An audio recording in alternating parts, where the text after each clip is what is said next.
Ci sono tanti movimenti di donne, di giovani donne che fanno ben sperare contro la violenza, per la pace, per l'ambiente.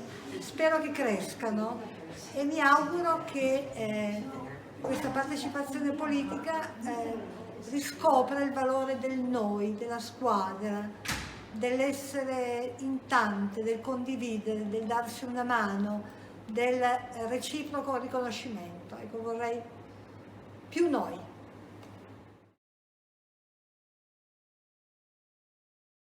importante riconoscere la forza delle donne. Le donne, come è stato evidente nella pandemia, sono un soggetto forte della società. Scienziate, infermiere, mamme, volontarie, sono state straordinarie, hanno espresso la loro forza. Ora, il punto è che questa forza deve essere riconosciuta e deve contare, e deve essere riconosciuta anche nella sua differenza. Questo è il senso del femminismo. Dare forza alle donne, e lo si può fare se si ricostruisce in qualche modo un reciproco riconoscimento tra le donne. A me piace molto la sorellanza e vorrei che questa parola tornasse di moda.